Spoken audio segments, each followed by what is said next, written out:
Gestner ur Víkingur som får størsta målmöjligheten i fyrre halvleie. Sølve Vatnamar bjør av, kjem fram vid Trimen Abelagaren, og kommer fram med Brosteinen, smekkar Lorviskingren til. Tor Thomsen Holbjergar, toppskytten finner Justinesen tekker møte, men atter Bjergar Abe Malvergen. 0-0 da færre vær til halvleiks. Vi i 17 halvleie, og Víkingur for atter i allop. Inni i Brosteinen kommer finner standa pura leiser, men Torur Storbjergar. Så det 6 minutter etter av Disnon. Gestner har fruspark, bort utanfor Brosteinen. Sonja Olsen var ikke via Argir Leirdein, men det ærer av Fillagslinjen som då har kjøtt av fruspark. Oslakur Petersen i Røyn, smekkar til og baltren sider i netten, 8-0. Bant 4 distarlog der svørste nær vi at ødja.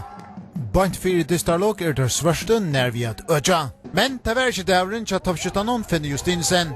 En affær Bjergar Torur i Abemalen. Heldur ikke hentan søgnast av disten var vi gongt av vøtlenon. Gestner ur Streymur var tor vanta miklaro fra byrjan av. KUI hei ønstakar rønter, men ter var heldur holbjersteier. Og i nekvun diston hever KUI haft trobløkar i vergene, det hava tor atur hendan disten. Det hever vært tungt at vera KUI vihalsmavur i år. Atur Streymur, Hans Paul Samuelsen vil spaltu leisur, men Jakob Mikkelsen gjør alt ratt. 0-0 støvan i halvleikjen. Tulja i 17. halvleikjen kommer hål av. Nekver Blaier atanfyrir balten. Korstene kommer balteren inn av strikene og slipper at ferast her under gåa løto til Arnbjørn Hansen fer foten og han. 8-0 til Streymur.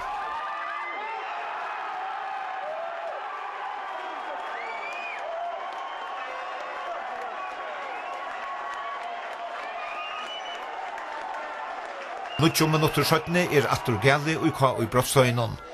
Omkyrtur av tjei KUI-aron slipper Soren Ankel og Tarnauer at smekka til. Opp i malhoppene 2-0 til Streymur og distren avgjørdur. Sundalagsmenn silvervinnarar, KUI endalega færre nior.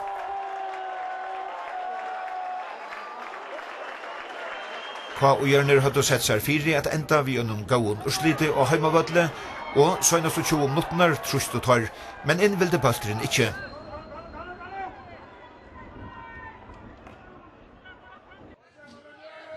Det heimalige i første målagan ut Destinon. Prima Koroma i kapprenning ved Johan Daver Høykard, men vinkelen på mål kjørst og spørskår.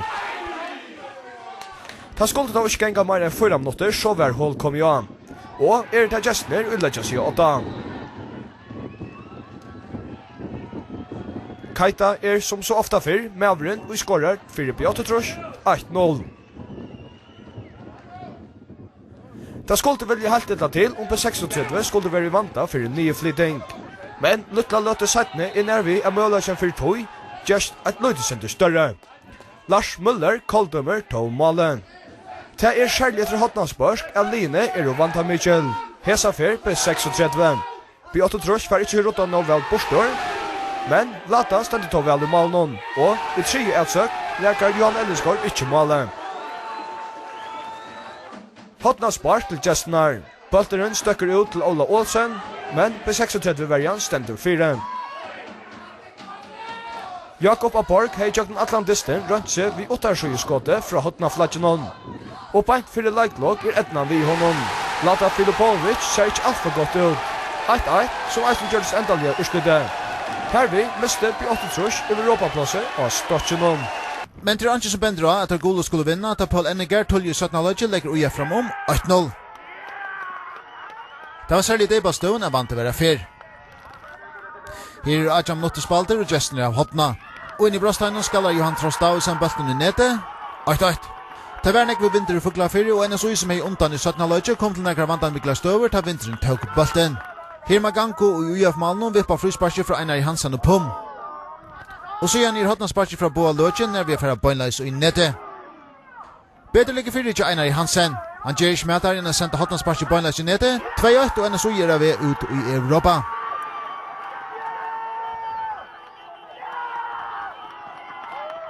Boje Løtjen staffeste syren da han heldur til Vildarlia fengar bølten utanfor UF Brostein. Drever fram Víkingur og setter bølten i nete. Flere mal kommer til Destinon, NSÍ vinner 3-8 og trutcher seg her vid 4. plassi og er gangmerskje til Europa Cup kommande år. Håast fotballslugende voru av dem ringkaston voru nekv hape viasföld kommen til sørsta distin tja ferjameisternon. Hape ferholda ta 20 minutter lekter. Milan Kulic i maveren og byrjar avloppe, og det eisni han og setter bolten og nete til 1-0. Et vel skipa allop her 0-2 Vesturverjan stendur som kanos. Vekre var at ringkasta fyrste løtna og i destinon, men ta så ikkje ut til at avvirska spillet som nekv.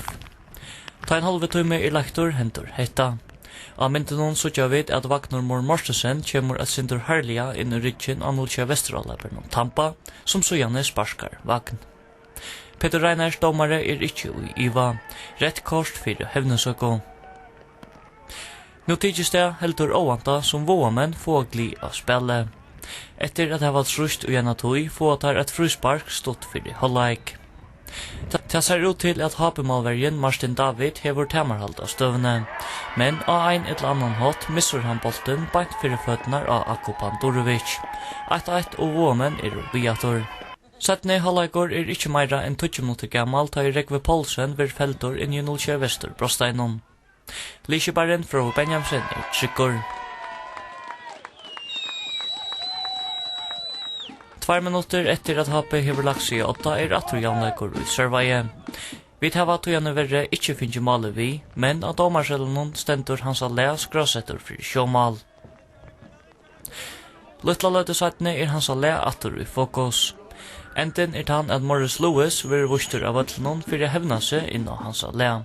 Så det best 0-2 Vesturleikarer av vøtlenon.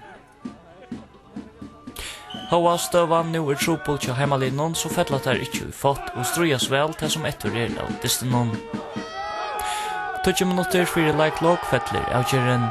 Johan Restoff Morsen vil senter av sted, og ensamadler mot Trykva Askam setter han bolten i nete til endelig støvana 3-2 til HP.